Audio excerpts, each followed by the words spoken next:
Hey, you're into real estate, right? We are. And you still think it's a good investment in these times? Well, let me tell you, we just got thousands of dollars worth of deposits. Oh, wow. It's amazing. So you guys are still doing good. We are doing phenomenal. Awesome. Thank you. You're welcome. So what are your thoughts on real estate investing? I guess you could say real estate made me who I am today. Oh, damn. All right. If you'd excuse me, I gotta take this call, actually. All right, thanks.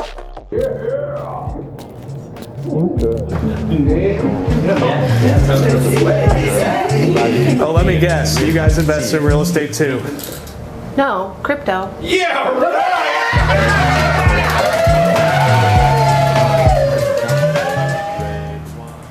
We taught them well. We did. Time to move on to the next planet.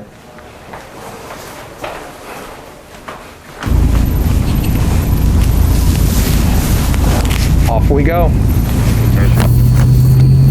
Lift off. Lift off. 30 minutes after the hour.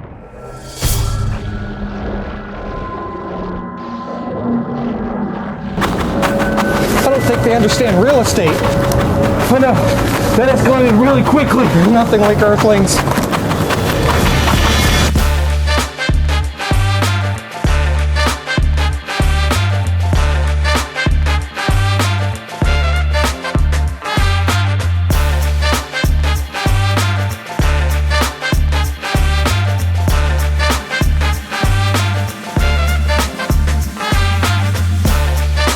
Hey everybody, you're kicking it with the Homeboys on the Homeboys podcast. My name is Clint Weatherall, and we got a very exciting show today. We are talking about real estate and why now is still a good time to be purchasing real estate.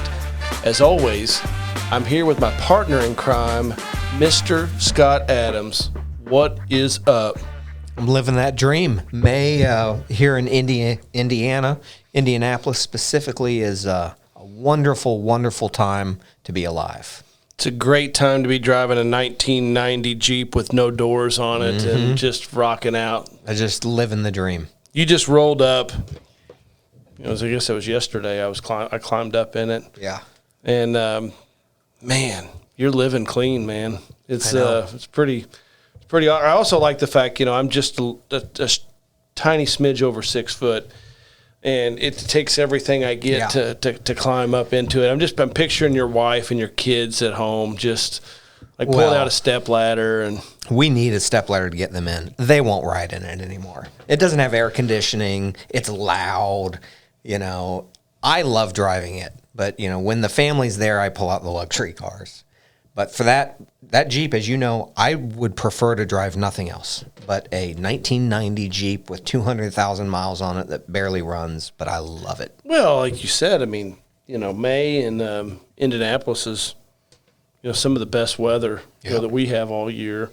Now's the time, and I was just exceptionally jealous seeing you drive in yesterday. I've got a lot of redneck in me. Mm-hmm. So I immediately want to go find a mud pit somewhere. I know. And just tear it up. We'll do it. We'll go do it. But speaking of mud pit, I told you about mudding in my yard, didn't I? Yeah. Well, I got a picture of it. Yeah. Your wife sent me a picture or a video of you stuck. So I got home from my kid's softball game, and we were getting in a new car. So it was one of my last times in my wife's old car, SUV. Right. 4-wheel drive, and I'm also doing some excavation work in my backyard. So I thought to myself, if there was ever a time to go do donuts in my backyard, it is right now. Never going to have a better time. So I asked the kids if they knew what a donut was, and they said chocolate with sprinkles, and I said, oh no. So then I explained it to them, and I said, girls, buckle up and hold on. Mm-hmm. And then nothing. And I took off, and I got like 50 feet, and it was really wet, and the vehicle just went down.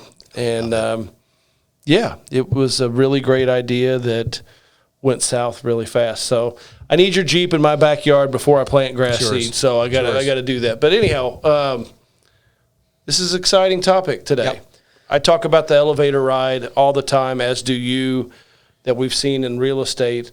There's lots of people that say, "Oh, I would never buy real estate now because it's went on this crazy elevator ride, and I'm waiting for the next recession and da da da da da." And we don't disagree with a lot Sure. of that, but I understand that. you and I always preach there's no time like the present. Yeah. And we don't like to sit back on the sidelines for an indefinite period of times because you don't know exactly what we don't have a crystal ball. I've never So- met anyone that can actually time the market perfectly. So You and I can't. no, and we are students of the market, deeply involved, and people smarter than us can't. So There's somebody smarter than you. I know it's hard to believe. How can there be anyone smarter Right. than you? I don't believe that. Have you met my brother? Is he a little bit smarter than A you? lot smarter, But I'm like the dumbest person in this office, actually. no, that's not true. Pretty close. I did tell my uncle this weekend, I said, whenever Clint and I are in the room with our staff, we are usually the two dumbest people in the room. And I said, True.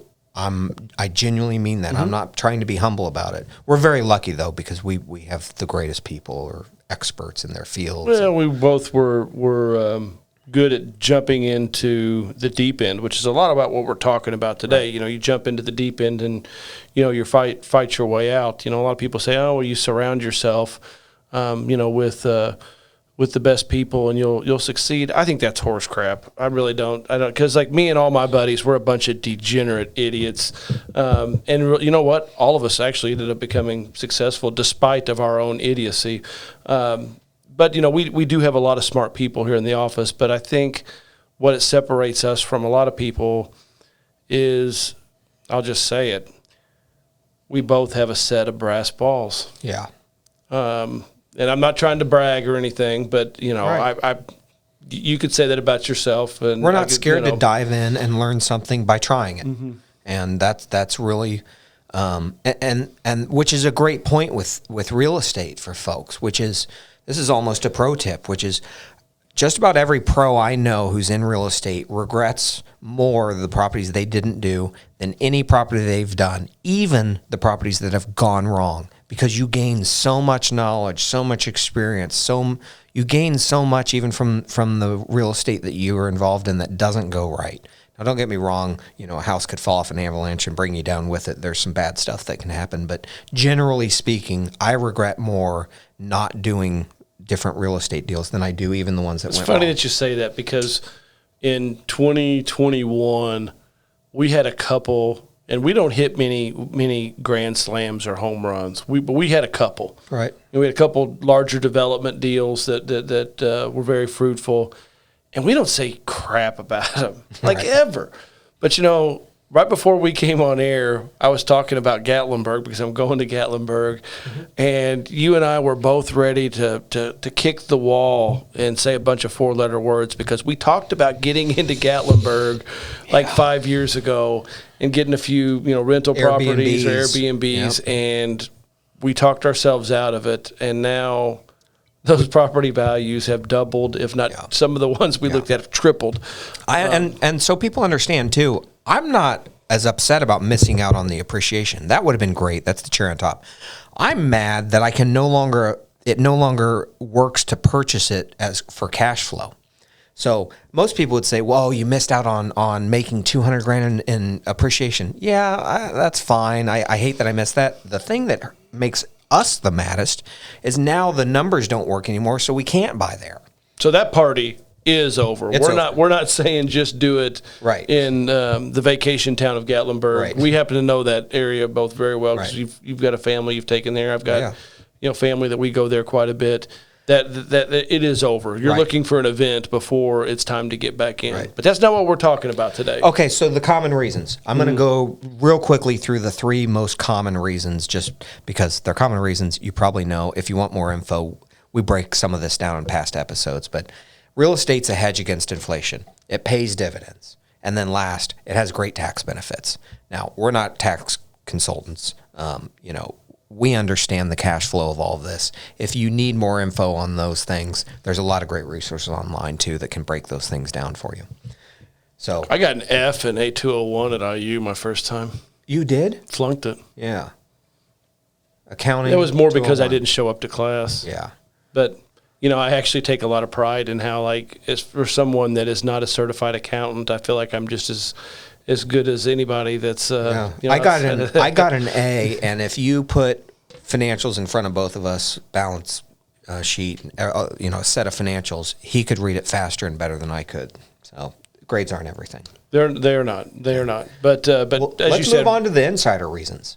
correct. That's what I want to get to. Yeah. Well, why don't you cover that first one? Well, the first one is that your tenant is paying your mortgage, so you're gaining equity, for free. You have to run the numbers, like we just talked about, running the financials, and you want to be realistic. And we've got other clips and other episodes where we're breaking down real estate investments. You'll have to check those out, and we can show you where our numbers and where our mind goes to whenever we're analyzing a property, but. Once you have an investment property, you have to screen the tenant and screen the tenant well. That's a whole nother topic. But then you've got that tenant in there that is paying your mortgage, payment basically for you. So you've got a mortgage payment of $1,000, you've got it rented out for $1,350, which are very realistic numbers in our market. You've got that little bit of cash flow, yes, but then you also have the equity gains that you're getting every single month by the tenant basically paying down your debt, your debt for you. Right. And, I'm not a huge proponent of using cash flow and rental property to fund a lifestyle. That's not generally how I roll. The Homeboys are long-term investors, and, we use cash flow sometimes to add to our portfolio, but we also use cash flow to be aggressive with paying down our debt service. And due to don't necessarily listen to a lot of the advice that's out there on social media. We like equity. Mm-hmm. Equity is your friend. Debt is not your friend.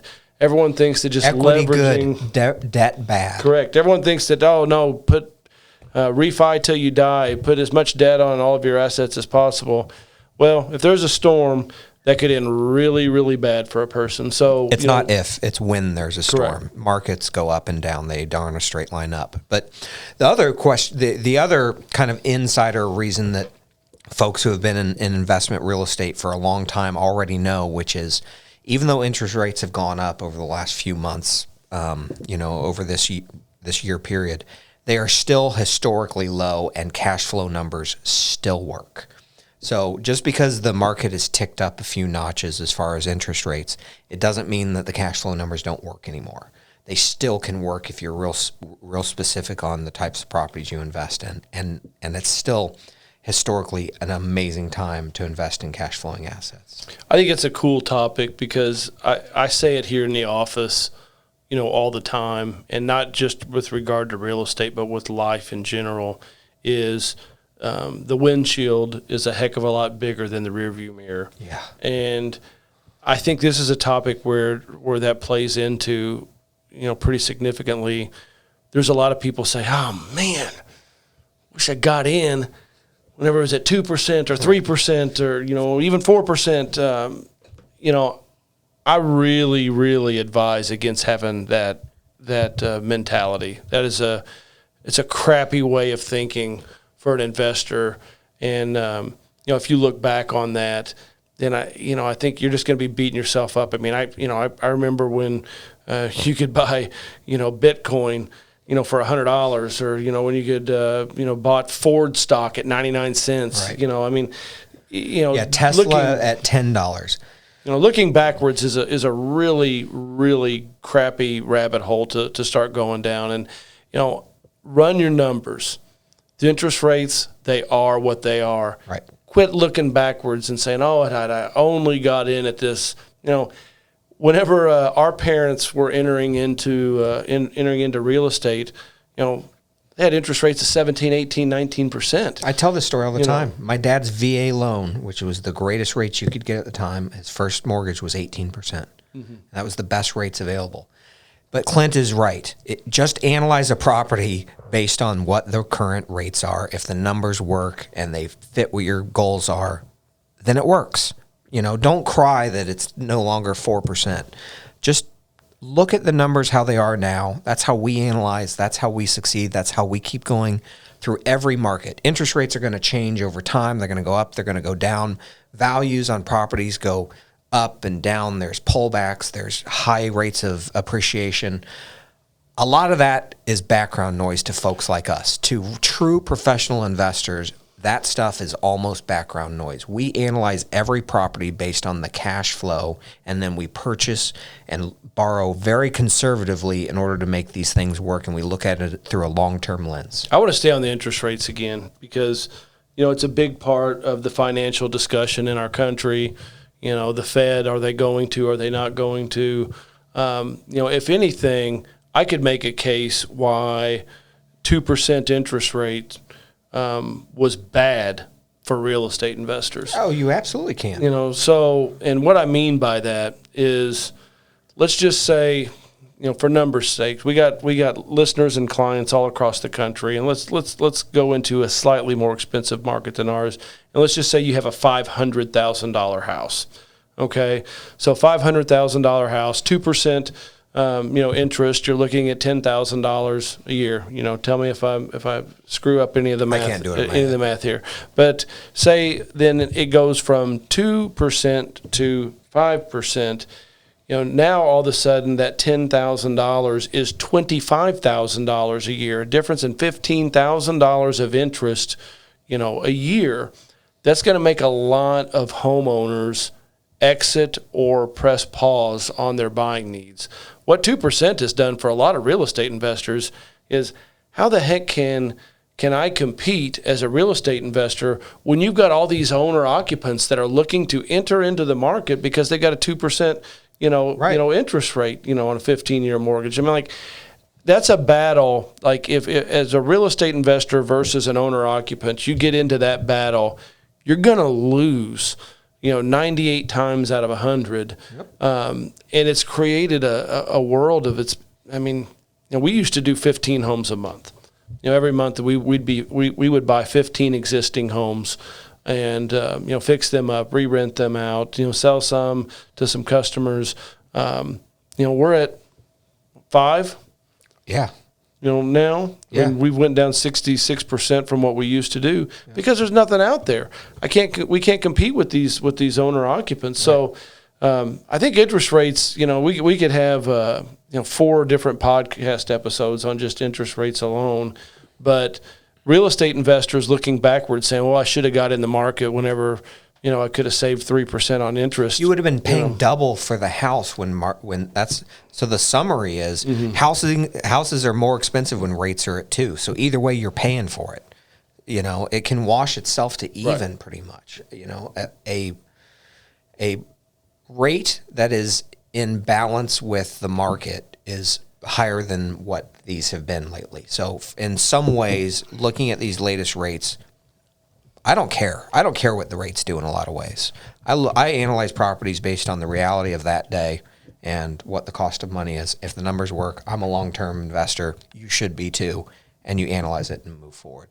So there's one last thing to cover, which is, I think this is going to be shocking for a lot of people. I don't think this is information that a lot of people know about. Mm-hmm. Fannie Mae has been putting it out there for a long time. We've seen other reports that it's much higher than Fannie has said. But the surprise for most people is that there is a major shortage of housing for families in America. There are not enough homes for the number of families and buyers that are in America. Fannie puts it at a minimum of 4 million. I've seen reports as high as 10 million homes short. And if you break that info down further, it's a lot of the entry-level priced housing that's out there that's missing, that's needed. So the type of investments that we're looking at are the ones where there's the biggest shortage. And I think that information alone should drive people to really look at what a great time it can be to invest in that stuff. How did that happen? Well, there's different theories on it, but I think the most reasonable one is that when 2008 happened, builders stopped building, obviously. They couldn't afford to build. They all went out of business. Banks weren't lending on new Correct. builds. There's no money going around. No money. And then when they started building back, builders came back and started building houses. They started to quickly learn that they could make more money on that lot by avoiding building a ton of houses that are entry level versus less houses that are high end. So the volume that they were building was lower, but their profits were up. And so builders just aren't building neighborhoods of entry level homes anymore. They're just not building them. It's not profitable enough for them. They'd rather build fewer homes that are more profitable. It amazes me, the homes that, I got my real estate career, in, and Of course.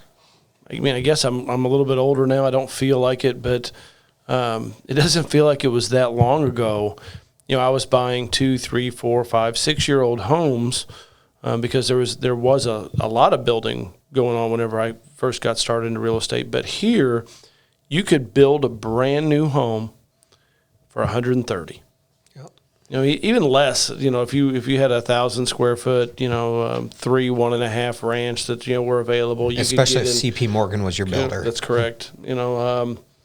CP Morgan was a big production builder here that built an exceptionally basic home, exceptionally basic.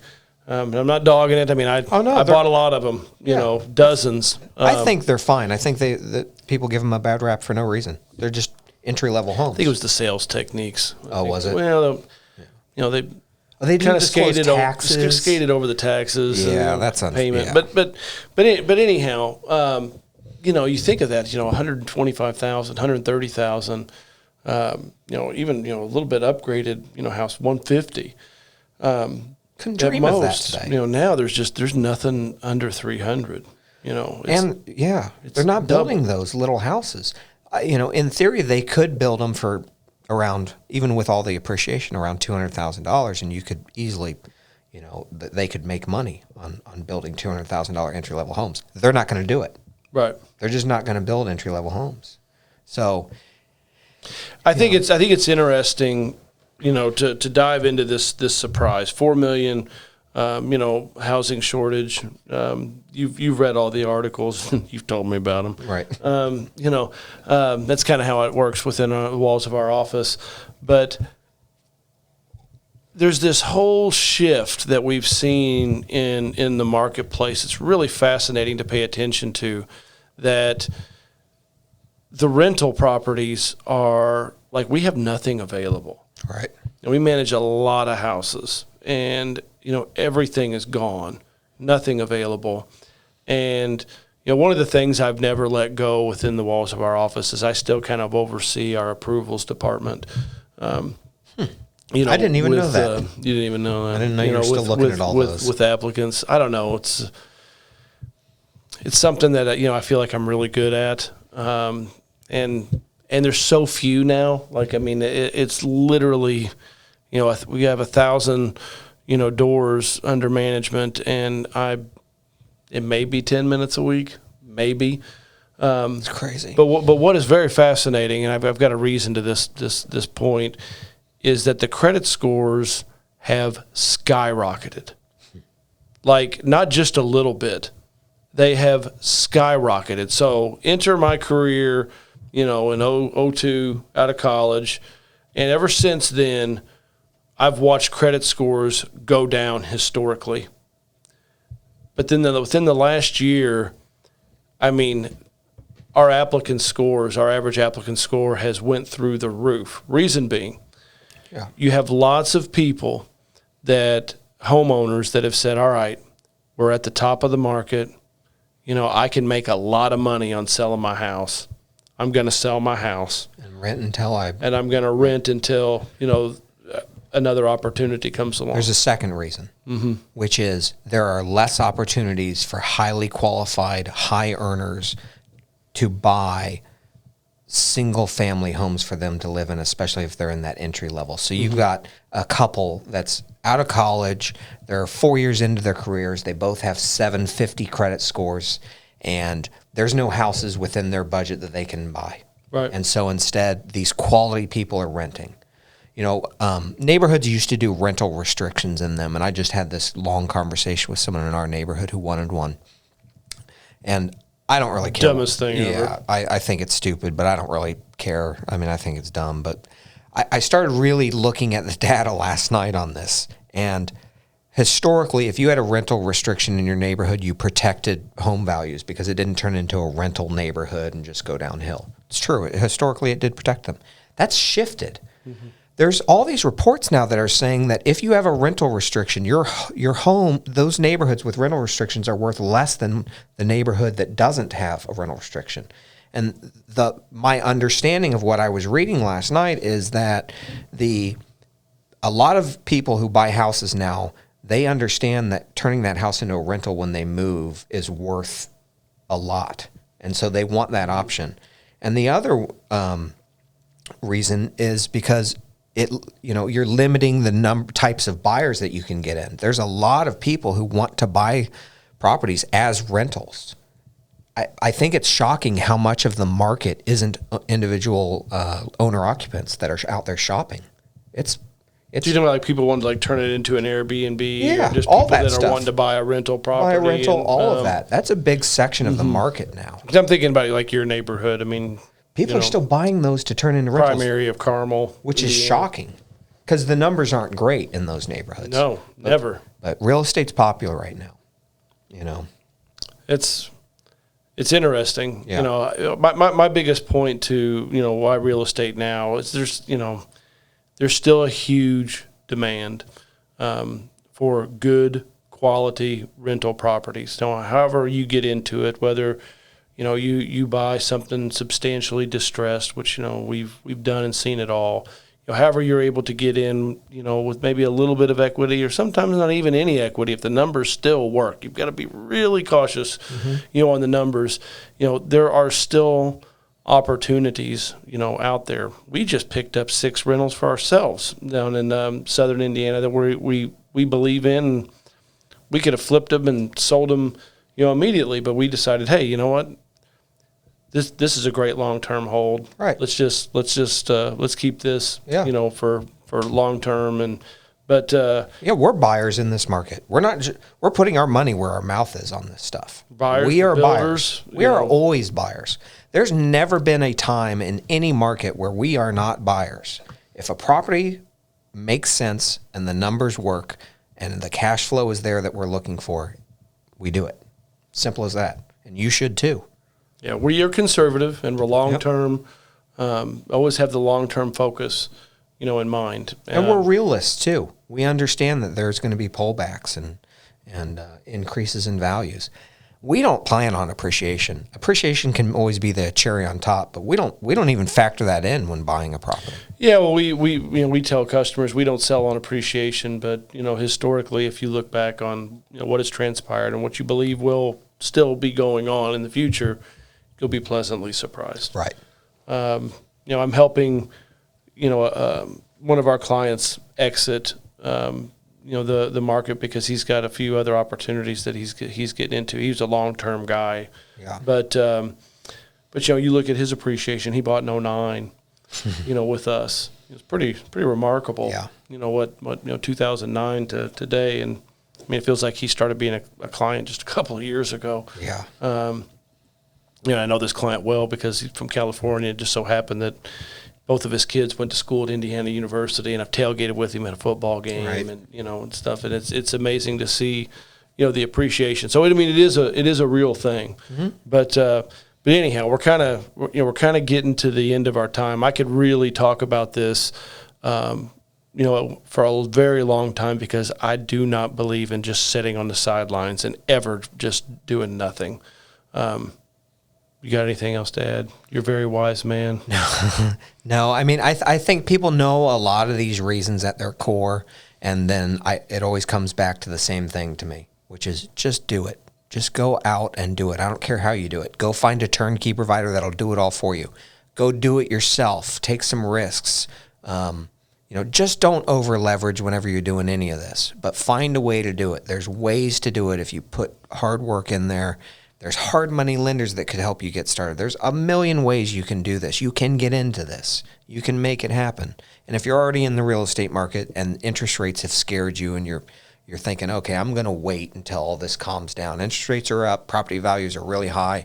I'm going to sit on the sidelines and wait. Well, we don't know how to time that. I guarantee you don't know how to time that. You might miss all of these opportunities along the way. It could be forever. Every time I think we've reached the top, there's a long runway after. So who knows? Buy properties that are deals still. Always be a buyer. Always look for deals. Be aware of this things like this shortage of housing that's in America. Once you know things like that, use that to your advantage to understand, okay, there's a shortage there. Let's own some of those then. I'll give everyone my biggest secret to finding properties, and that's always be looking. And we've talked about it and joked about it. We've done a lot, from me sitting and watching sports on TV with my laptop, on my lap, Yep. just casually perusing. Yep. One, for example, this office. We were at home during the pandemic, and I was just looking around. Yeah. Fabulous real estate investment that we have here, and it's just because it consumed me a little bit. I'm not recommending everybody do this, but it's fun to me to be looking through the multiple listing service or LoopNet or different, auctions, different things while I'm just sitting there hanging out, watching TV. Get in touch with looking. Get in touch with a realtor or a turnkey provider. Have them send you stuff. Just start learning, just watching. You don't even have to be ready to buy. But Clint's right. He is always looking, and you won't believe the opportunities that'll come across your desk if you just have your eyes open and you're plugged in and watching and tied in. Amen. Well, that is our show for today. Please continue to kick it with the Homeboys. We love bringing this to you. We're telling you, don't be sitting on the sidelines or just hanging out doing nothing. There's always something out there. There's always a good property to be buying. There's always an investment to get in. We're always buyers, and we're always looking. But always be careful. There's lots of shady deals out there. Do your homework. Till next time, happy investing. Hey, everybody. Thanks for kicking it with the Homeboys and the Homeboys podcast. We would like to thank you for listening, and check out our new website, homeboyspodcast.com. All of our content, all of our podcast episodes are up, and we also have a forum. If you want to be a guest, reach out to the Homeboys. We'd love to have you on. We love talking real estate. We're grateful for each and every one of you. Till next time, happy investing.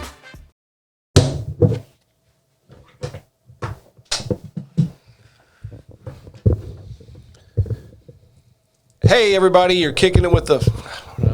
Did that over, excuse me. Got knocked out a hello. tooth. Been great.